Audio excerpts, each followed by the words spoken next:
everybody. Welcome back to the Routine Podcast. Gymnastics Conversations. I'm Chelsea. And I'm Chelsea's mom, Diana. And we're back for episode 61. And back in my basement.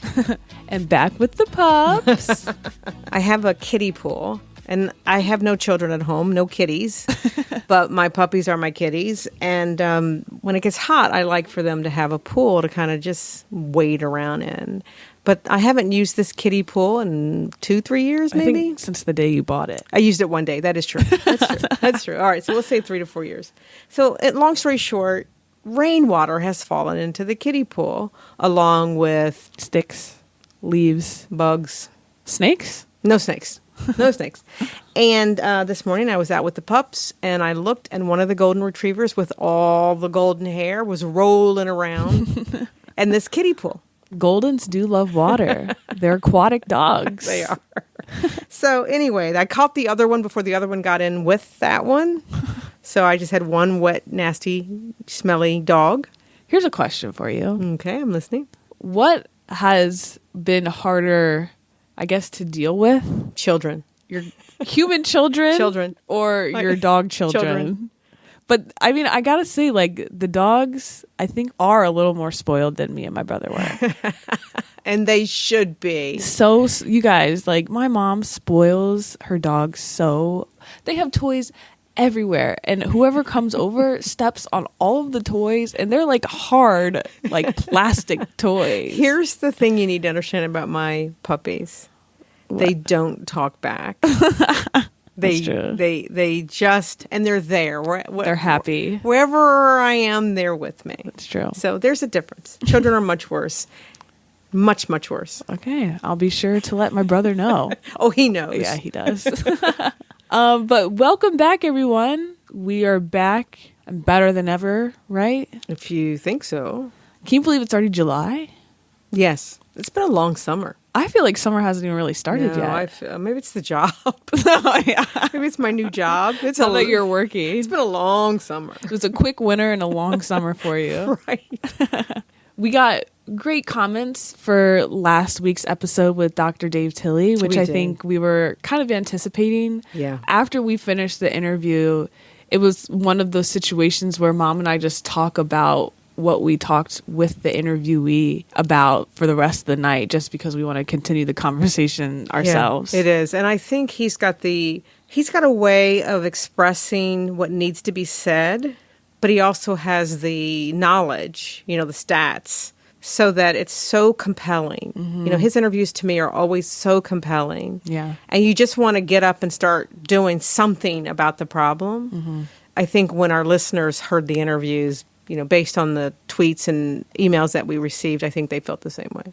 And a quick editor's note, I did very little editing on that interview, just because everything that he was saying was said so well the first time around that it was actually pretty easy for me to edit. Yeah. And I think when we were actually doing the interview, we did a lot of listening. Yeah. We didn't do a lot of talking. We did a lot of listening. And I think it means so much for folks because all of us have lived through it.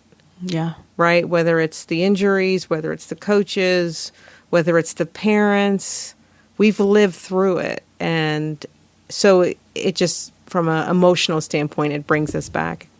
And don't you think it's getting better? I honestly can't say because I'm not as directly involved in the sport as I used to be. At surface level, I can see there are things being implemented by higher ups, but in the nitty gritty of things, I don't know. Here's why I say it's better. We're talking about it. Before, we weren't talking about it. It was like the dirty little secret. That's true. And the fact that we can talk about it, right? That Dave can talk about it, that people have responded in emails and tweets and talking about it, to me, makes it better. Because at the end of the day, what Dave said, and I wholeheartedly agree, it's about education and understanding and knowing. Because if you don't know, you can't fix it. So I think it's better.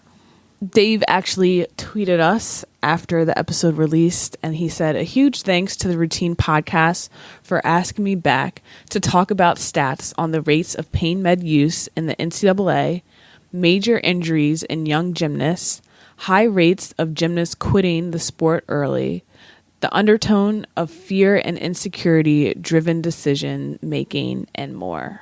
Which, I mean, he kind of hit every topic that we talked about in the interview. He did. And it was funny because when we saw the survey, and this was the survey that just talked about the use of pain meds in gymnast, we both looked at each other and said, let's talk to Dave. Not only did we talk about that, but obviously we talked about these other subjects that he just mentioned. And I just think he's a wealth of information for the sport, and he's here at a time where we need him. And I think it's great because he's getting recognition from other international leaders in the sport. So it's great to see that he is growing in his career as well. Yeah. Dave, thank you. One other tweet I want to read before we leave this subject, and it's from @CluelessGymNerd. And she says, thanks to the Routine Podcast for a great episode this week with Dr. Dave Tilley. Changing the culture is such an important topic, but it's also important to speak about it in a way that actually inspires change instead of pointing fingers. And you guys did just that. That was a really good tweet, and it's really what we wanted to hear. When we finished doing the interview, as Chelsea said, we were pretty somber. And I think we did the interview at night, too. So yeah. It was definitely pretty sobering. So the fact that it resonated and had the impact that we wanted to have is really good for us and exactly what we wanted to have happen. We also got a tweet from Derek Hoover, and he said, folding like 5 baskets of laundry and catching up on the Routine Podcast. And yes, you'll make it to 100 episodes soon enough, ladies. Thanks for the moral support, yes, Derek. Thank you for the encouragement. Hopefully we make it soon. Only 39 more episodes to go. Yes, yes. And another Nationals. I wonder how many will be at Nationals, because I'm making it to Nationals next year. You are? Yes. It's not a we thing. You've done that to me before. I'm going. Well, you guys can meet Mom next year at Nationals. I will not be there. Hey, Chelsea, there's one more tweet that I'd like to read. I don't know if you remember, but we spoke about KJ Kindler getting a pay raise in our last episode. And we talked about the study that was done about University of North Carolina, comparing the men's basketball team and what that coach made versus the women's basketball team and what that coach made. Again, a male and a female coach. And so @MarkCross sent us a tweet. Great episode. U.S. women's soccer team should make more money, and more is in all caps, than the men. They drive more revenue. UNC basketball drives over $24 million in revenue and $15 million in profit, which is very significant. All UNC women's teams combined drive $5.4 million in revenue and cost $11 million. Yeah. So a simple math exercise would tell you clearly that you're losing money on the women's sports and making a lot of money on the men's basketball program. So if it was a money argument, that pretty simply like states this tweet, like, I enjoy it, but it's like almost like, shh, like, don't keep that to yourself. But I don't think it's just a money argument. I don't think it is either. Although in the world of business, it is a money argument. Like, if you want to just say, like, are you making my school money? Yes or no? It's like, okay. If it's about profit, it's a simple answer. But there's a lot of factors that goes into it. I think so, too. I'm wondering if we just looked at Oklahoma, would you say the same thing, that gymnastics, or how about LSU? Like, does the women's gymnastic team make more than, I don't know, football or basketball at LSU? Who makes more money? I mean, definitely football makes more money. I don't know about basketball. Okay. But I kind of feel like gymnastics is at a disadvantage anyways, because there's just no way, because it's not one of those 4 core sports. They're never going to make that much money as the other teams? I wouldn't say never, because I'm sure LSU gymnastics makes a pretty penny, but it's like so much harder. It's kind of comparing apples to oranges. Why? Because fans are able to enjoy those core sports easier than it is to enjoy gymnastics. What, from an understanding standpoint? Yeah. So like per capita, gymnastics is making the same amount as LSU football, you know? Does that make sense? It does, but I don't agree with that. If it's apples to apples, you could do just what Mark did and say, how much are you making? How much are you spending? So like comparing UNC women's basketball to UNC men's basketball. Right. I mean, that's going from sport to sport, but you could just say LSU football to LSU gymnastics because it's sport to sport and cost to cost and dollar to dollar. But that's not apples to apples. I think it is. It's how much money do you bring in and how much money do you spend? I think Mark raises a very good point that has to be considered when you're talking about salaries. Yeah. But he's wrong. I don't envy the people that have to make the decisions for salaries. But can I also add, Mark's tweet is what happened before Title IX, right? Title IX brought equity into women's sports because the argument before Title IX was the football team brings in more money. The basketball team brings in more money, right? Title IX was about equity. It wasn't about how much money your sport brought in. And without Title IX, we wouldn't have college gymnastics for women. We wouldn't have rowing for women, right? And I think we should apply that to salary. It also applied to scholarships. It requires that female and male athletes receive athletic scholarship dollars proportional to their participation. So that's really what changed everything. So maybe that's the answer. You do proportional salaries. No, that's not the answer. I mean, they're all, at the end of the day, like all of the athletic teams are part of an athletic department. So it's all going to one bucket. That's true. That's like saying... We're all on this together. That's a really good point. That's like saying if I have a company, my... IT department, your marketing department. That's right. Your sales department. All of it's going towards the company. That's right. And one of those departments is making more money. One of those departments is costing me more. Mm-hmm. But at the end of the day, it's about the bucket. Yeah. Good point, Chelsea. Boom! But Mark, thank you for your tweet. Thank you. Thank you for making us look at it in a different way. So now moving into current events in college gym. Mm-hmm. I can officially say that Reagan Smith confirmed via her Instagram, which is now like the modern PR tool. I know, right?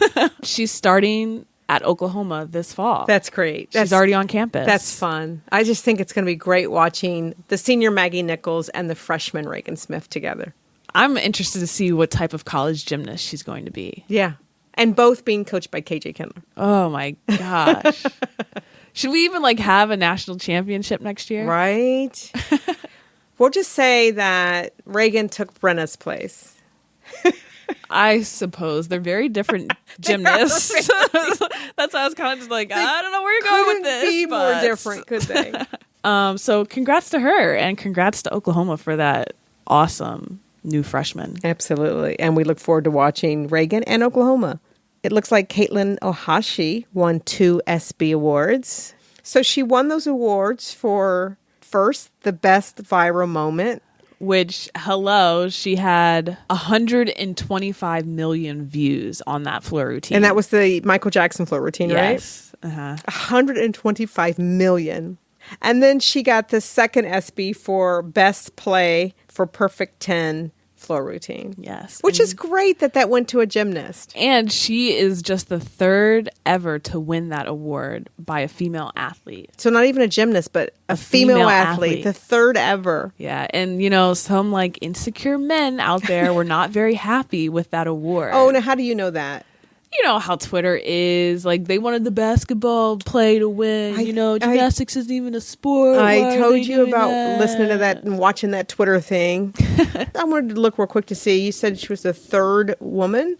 Who were the first two? I believe it was Abby Wambach from soccer in 2011. And then also last year, Ariki from Notre Dame won it because she hit that buzzer beater. Oh, I remember that. That was so good. That was so good. Yeah. The one thing, and I'm just looking at this as we're talking, that Caitlin did when she received her award, she actually called out sexism and talked about women who've routinely encountered bullies via cyber attacks. Yeah, it was actually really awesome because compared to everyone else that won awards that night, she actually said it in a poem. Like the spoken word? Yeah, spoken word. And it was really cool. Right. I can't, and I was thinking, like, if I was her, like, I would be pooping my pants right now. Like, I could not do it. But she did it. She did it for all of us, which is so cool. Maybe we can link that on the website? Yeah, we'll have that on the website for y'all to watch. Yeah. So congratulations, Caitlin. We're going to miss you doing gymnastics next year. But you have continued to show us how inspiring and successful you are, and all the best to you. Today's episode is brought to you by Full Out Collegiate Recruiting. It's your go-to resource for college gymnastics recruitment. Maximize your exposure to college coaches with Full Out's 3 do-it-yourself workbooks that guide you through the entire college recruiting process, from determining which schools to target to how to talk to college coaches. To get your own workbook, visit their website at fulloutrecruit.com and click Shop Workbooks. Enter promo code ROUTINE at checkout to receive $10 off your workbook purchase.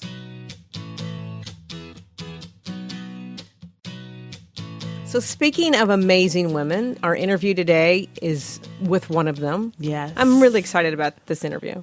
And looking back on it, first of all, it's with MyKayla Skinner, who recently announced at the beginning of summer that she would be foregoing her NCAA career for the moment. For the moment, exactly. She's put it on pause. To try for the 2020 Olympics next year. Yeah. And of all the people who could do it, it's MyKayla. Well, I wouldn't say that, because there are some NCAA gymnasts that could. I didn't say only. I said of all the people who could do it. Yeah, it could. It definitely could be her. It's MyKayla. Again, it's so funny. We didn't mean for this episode to be like this, but it's I am woman, hear me roar. Yeah, we really did not plan for this. We did not, but MyKayla for me represents that, where she is herself and she goes big or go home.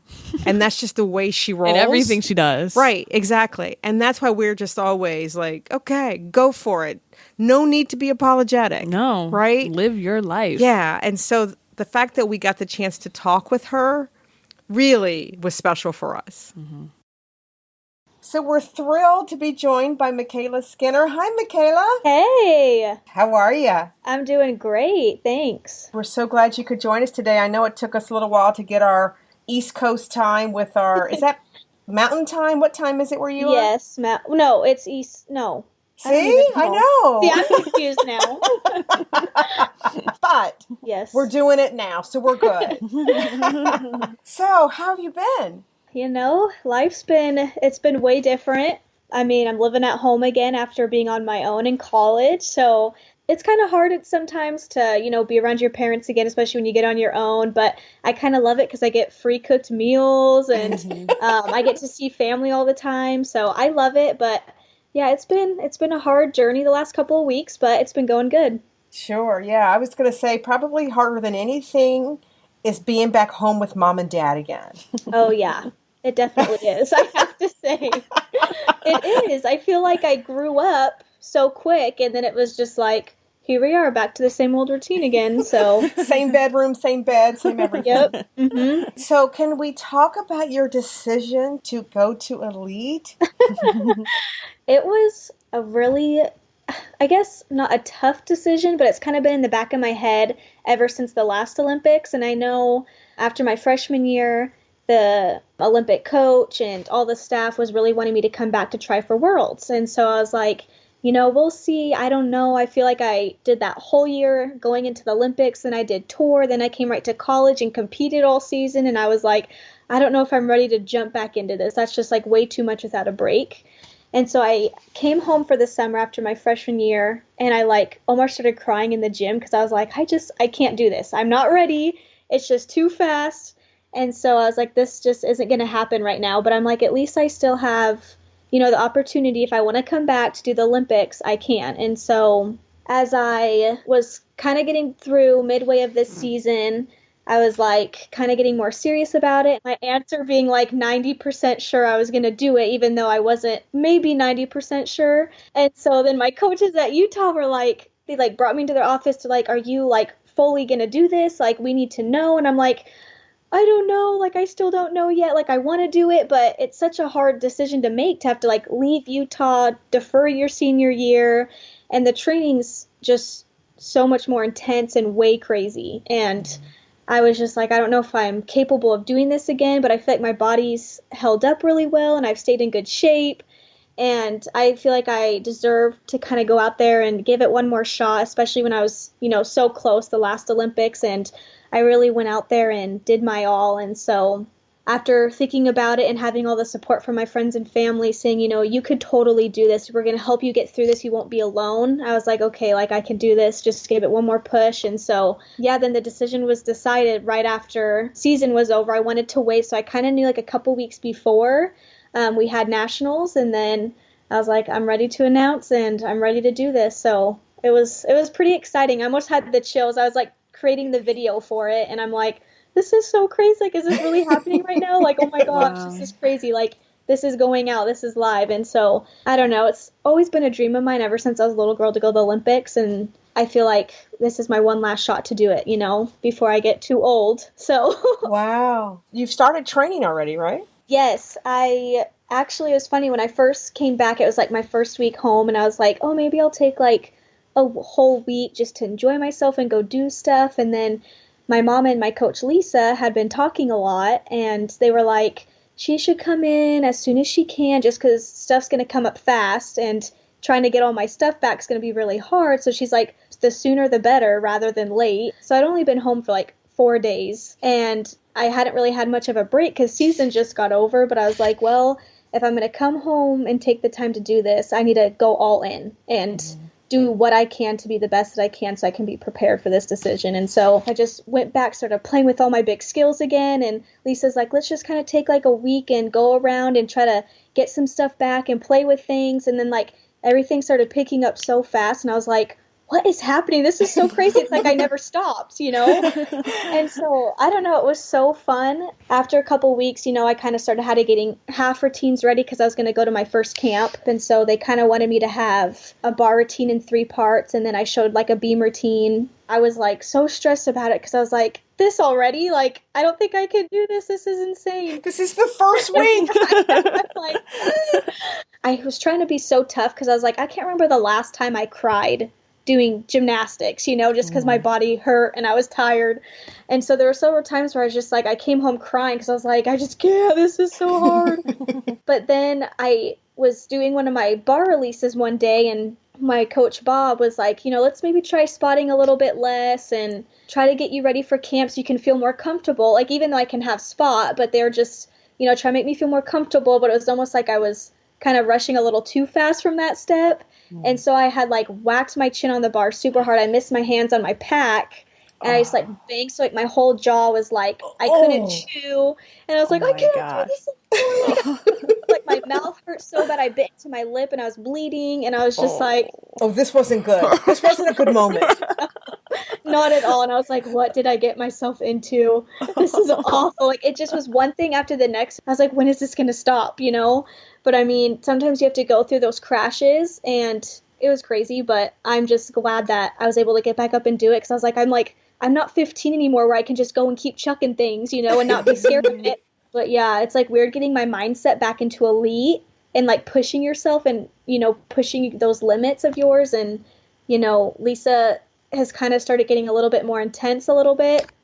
And so it is kind of scary, and sometimes I feel like I get anxiety because I'm just not used to that anymore. And so it's a scary thing, but I know that's what you have to do to be the best. I'm working really hard, so I hope that things now have kind of calmed down and my body's kind of getting adjusted to everything, so it's getting a little bit better each day. Which is harder, getting the body ready or getting the brain ready? It's both. I mean, my body's always been in really good shape, but I've also, since I've been home, I go to therapy 2 to 3 times a week. I go to my athletic trainer on the side 3 times a week, plus gym. And it's really nice for me because now that I'm older, my body can't train as many hours. So Lisa's like, you just come in, we work on what we need to do, get the job done, and then you can be done. We kind of used that process the whole year going into the Olympics, and I feel like that really helped my body. And then it's kind of nice that I'm older now because I kind of have a say in what I want to do. So if I'm like, oh, I can't do this today, we kind of step back, which is really nice. Everything's just really positive and I love it. It's, better than when I did it a couple of years ago. I don't know. It's hard, but it's definitely a lot better. And my coach, Bruce, is awesome. And every day he's always like, we're doing it for the gold, baby. We're doing it for the gold. You talk about the 22-year-old MyKayla versus the MyKayla who did it the first time around. What would you tell the, I guess, 17, 18, 19-year-old MyKayla, right? I mean, wow. Well, first, I didn't even think I was maybe even going to do college. Just telling her, the 18-year-old MyKayla, that you have big goals ahead of you and you're going to accomplish way more than you ever thought you were going to, because going to college, I've been able to clean up my form. I've been able to do so many things, get a degree, which I have one more year to do. And so I don't know. I just think it's really helped me mature a lot. I've worked so hard and I'm so proud of what I was even able to accomplish to be an alternate for the Olympics. Like, that is so crazy. But I don't know, just back then, I'm just so excited that I decided to do college. And even now, coming back for the Olympics, it's a big thing. And I'm just so grateful to have this opportunity and to be able to have my coaches go along with me. And I know sometimes you have the negative people and the positive people, but to put all that aside, like looking back at myself, I was so strong from all the negativity, and to try to stay positive through it all has really made me stronger till now. And coming back to train for the Olympics, I feel like I'm stronger than ever, and I know what to look for, what to do better, how to, work on my flexibility, execution, and even my dance. I feel like I know how to put the pieces all together. So I think that's just been really cool to take those experiences that I've had in college and be able to put them together now and to be the best that I can be. What a great answer. One of the things we do talk about on our podcast when we talk about you is just kind of your mental toughness. And it's like always game day. I call you game day MyKayla. It's on, right? If there's anybody that I want at the end of the, routine, at the end of the, everybody up, no matter what the score is, I want you up. Can you share with us just about that toughness? And has it always been there, or how did that come about? It's always been there. I think it's just the Skinners. We are all just super competitive. Like, even my sisters, like, we play a board game, and I'll be over at my boyfriend's house, like, playing with his family, and it gets, like, so intense. I, like, get up out of my seat, I'll be like, Dad, you cheat. No, Dad, that doesn't work that way. Like, I won. And the family's like, woo! Yes. They're like, don't mess with MyKayla. She needs some space because it gets heated real fast. So, yeah, it's just the competitiveness has always been there. I don't know. I love doing big skills. I love showing people what I can do. And I love putting on a show and being able to go out there and kind of be my own character. And I feel like I've been so blessed with my talents. And I just kind of love doing what I can do and showing people, hey, look at me. Like, look at me do this skill. No, not very many people can do this skill. And that's kind of one thing in college. I know some people may not have liked me doing, my elite skills, but I can't really do the easier skills. Like, I can't really do a double back, so I don't know. And, college is really fun, but it kind of gets boring when you see everyone doing the same thing. Mm-hmm. So it's kind of like, I don't even care about the scores. I just want to go out there and do what I love. And if I can do it, doing big skills, who cares? Like, It's just fun. It's better than seeing everyone do, like, a layout full on vault or, a full in on floor, a double back. So it's just kind of fun for me to stay involved because I feel like I get really bored easily. And so I always like to challenge myself doing bigger and harder things. So that being said, I don't know. I've always been competitive, and even in the elite world, I mean, obviously the routines are like 10 times harder. In college, you get to be more excited and like, and so kind of coming back to the elite scene, it's going to be weird kind of taking that down a notch. But don't take it down a notch, MyKayla, no. So I don't know. At least I still have Simone. I don't know. I feel like that's going to be really good for us. Me and Simone have always gotten along really well together. And so at least there's still kind of us to be able to help the younger ones and the new generation, because it's just so different now. We always talk about, we're like, if Marta was watching, she'd probably faint. Like, really? It's that different. It's not like, being at camp, it was like kind of nice to be like relaxed and like focus on the details and like get stuff done. And when Marta was there, it was always like cutthroat, you had the anxiety, the pressure, which I feel like is a good thing. And I feel like that's why it made us so good, because we were able to handle that pressure. So I feel like that's one key that I feel like me and Simone can help the team, is to handle that pressure and teach them what we had learned from the past. But yeah, I mean, I feel like Marta had really helped me and made an impact on my life just through, being competitive and, being on Team USA. You don't go there to lose. We go to there win. And so I feel like that's always, helped me stay competitive and go out there and do my job. Yeah. And I think you're right. I think it's going to be interesting because, like you said, it's a very different culture. And the question is, how successful will the new culture be? Can you tell right now which way you think you'd rather train, the new way or the old way? I mean, it's kind of hard now, with safe sport and different things. So they can't, be as intense with things. But I feel like for me, I can push myself and I know what to do to kind of do it the old way, which I think will stick with me, which I'm really happy about, because you got to work hard. If you want to make it to the Olympics and you want to be good and you want to be successful and make it to your goals and your highest dreams, then you got to work hard. You can't just sit there and be laid back. And I mean, I know it's hard for the coaches because they can't get on you as much, but I think it's kind of nice for me because I can push myself harder. I liked the old way just because I think it pushed us to be so well, but I also don't think you need to be, so brutal and, hard on somebody, because it's gymnastics and elite is already hard enough. And I feel like as a coach, you need to be positive. You need to help your athletes succeed. And I just don't think cutting someone down or making them feel like they're a sucky gymnast should be the way to go about it. Right. And I'm like, there's so many other ways you can handle it. And like when I went to college in Utah, having the positive mindset and believing in your athlete just makes a whole difference. It makes you want to go out there. It makes you want to do good, especially when you have your whole team believing in you. And I feel like with Team USA, if we can just come together and build that confidence, everything's a lot more positive now, which has been awesome. Like Tom, the new Olympic coach, he's been amazing. And I think we need something like that, but we also need to be pushed just to get that little edge of being up at the top. Right. It's the balance, right? That's the key, is figuring out what that balance is. We want to ask you one more question before you leave us, MyKayla. We often talk to former gymnasts on our show. If you could think, we'll say 10 years past, how do you want people to remember your gymnastics and remember you? I just really, I don't know. I think one thing is looking at me as a humble gymnast and just loving the sport. It's so fun having people say, I love how MyKayla loves the sport. I love how she does crazy skills. And I kind of want that to stick with them forever, to know that my gymnastics is kind of different, even though I might not be super graceful or flexible, but just to be powerful, strong, aggressive, and doing harder skills than most people in the world. And just having that impact on other gymnasts that want to be just like me, and for the ones that aren't flexible, to know that there's other things you can be successful with in your skills. Yeah, I just want to have the impact of having girls love the sport of gymnastics. It's an amazing sport, and we work so hard, and we deserve to go out there and enjoy every moment of it, because it doesn't last forever.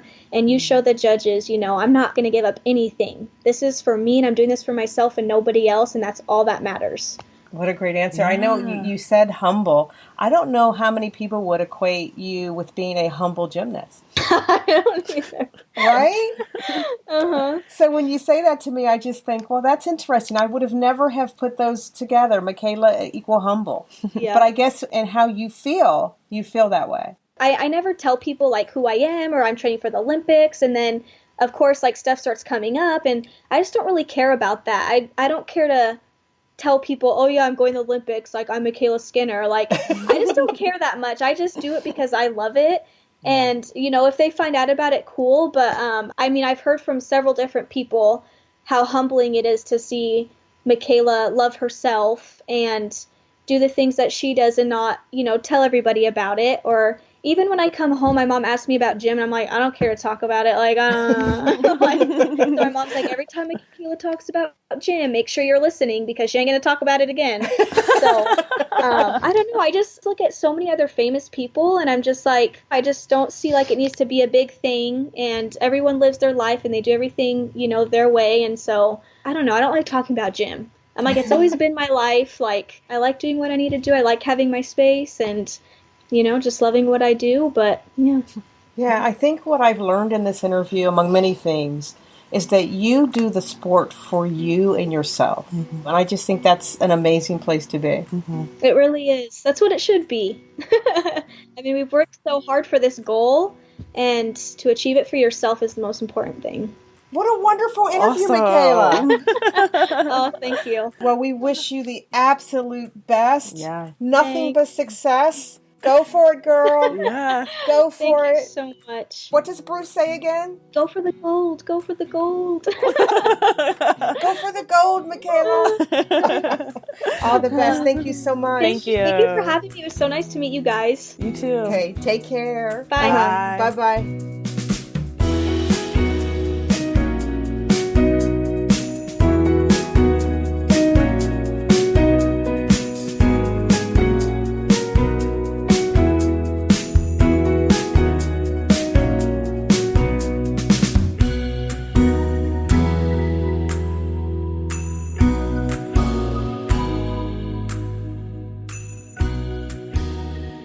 Special thanks to MyKayla for talking to us. I also, obviously, as a parent, I got to give a shout out to MyKayla's dad. We were having some technical challenges. It was funny because before we'd start the interview and something wouldn't work, MyKayla would say, "Dad!"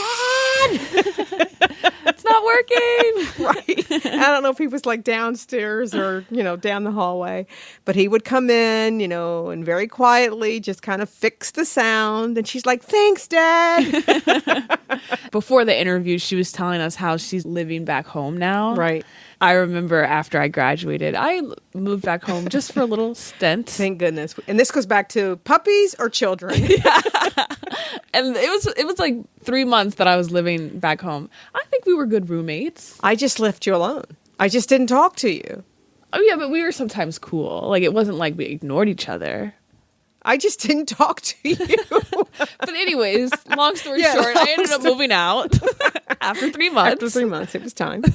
So thanks, MyKayla, for talking with us. What's actually very exciting is USAG announced the competitors for the upcoming GK US Classic, which is actually this weekend, and MyKayla is on the roster. So this will be her first elite competition since her comeback. Right. And I'm looking forward to seeing her skills. One of the parts that I found most interesting about the interview is what she talked about was how difficult it was for her to not compete with her big skills in college. After the interview, you and I were talking and saying elite gymnastics was almost kind of made for MyKayla. Yeah. Like she was saying how college gymnastics sometimes can be a little repetitive. Everyone's doing the same routines. Right. But for elite, MyKayla can just do MyKayla and go right. all out. That's right. And I think now that she has competed, at least 3 years of college,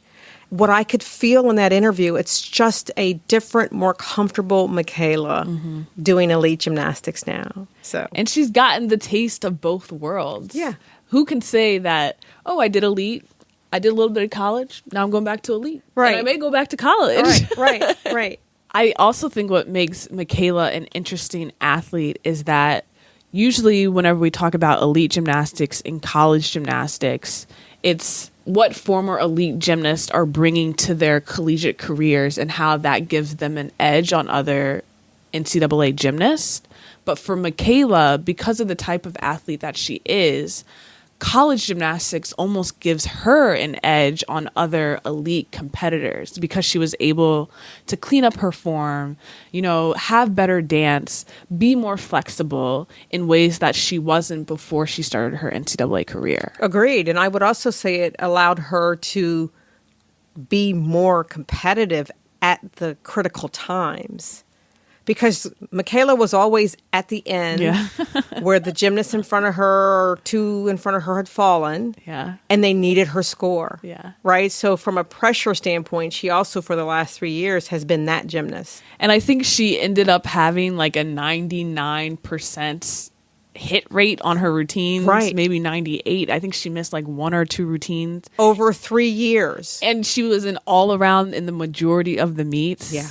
So Yeah. I'm excited to see what MyKayla brings to the table in elite gymnastics. I am too. I really am. And, just having the chance to talk with her and listen to her goals from her really helped me understand MyKayla in a way that was very endearing. So make sure you all tune in this weekend for the GK US Classic. So before we leave you, we want to make sure we mention our friends, College Gym News. They actually put out an article this past week titled, "Where Are They Now? Whitney Morgan Kramer." And this was a really interesting article because she is a former Alabama gymnast, and now she is a national level ultimate frisbee player. Really? How cool is that? And she's a physical therapist. Like, hello. Oh, that's great. She has skill on skill on skills. And I love the whole premise to do a Where Are They Now? I feel like gymnasts were really specialized, obviously, in gymnastics from the point that we start the sport, that we're not able to explore our options. Right. So, in my own life, I tell everybody I'm soon to be a softball player. So I'll keep you all updated on that. Oh, everybody keep your fingers crossed. Mom's scared. Like, she's acting like I don't know how to catch a ball. Chelsea, tell everybody the truth. When did you learn how to catch a ball? Last week. Exactly. Okay, but did I catch the balls? Right, but how were the balls thrown to you? Okay, whatever. I'll keep you guys updated. Clearly, Mom doesn't have faith in me. I do, but this is where a mother worries. I'll be okay. Okay, it is slow pitch. It's not fast pitch. Yes. So if you guys are interested, make sure you check out the latest College Gym News article. Again, it's titled, "Where Are They Now? Whitney Morgan Kramer." And just a note, College Gym News is your one-stop shop for all things college gymnastics. For event coverage, leotard rankings, in-depth features, fantasy gymnastics resources, and more, visit collegegymnews.com. And if you're interested in supporting CGN's expanding coverage, visit collegegymnews.com/donate. College Gym News, all the college gymnastics news you want, all in one place. Fun episode today, Chels. Yeah, thank you to MyKayla for speaking with us. Hopefully you all enjoyed that interview. And I'm excited to watch MyKayla, Trinity, and of course Simone this weekend. And as always, think about the gymnastics team. If they all go to the Olympics, I know, just those three alone. And there's more. Like, there's other gymnasts too. Which is why I say the sport is going in the right direction. I don't think that's really a quantifier. Well, for me, it was even MyKayla talking to us, right? And how they allowed us to just speak with her. It doesn't feel as contrived or heavy or controlled. But we're optimistic. We are. We really are. So if you enjoyed today's episode, be sure to rate us on the Apple Podcast app. Give us 5 stars. It really helps us out. Also, be sure to leave us a review and subscribe so that you never miss an episode. And as always, continue the conversation with us. You can tweet us. Our Twitter is @RoutinePodcast. You can email us at info@theroutinepodcast.com, or you can leave us a voicemail on our website, theroutinepodcast.com. And you do that by looking at the top navigation. You'll see something that says be a part of the conversation. You click that, scroll to the bottom, you'll see a microphone. You click the microphone and you leave us a voicemail message. And we'll talk to you all in 2 weeks. Bye. Bye.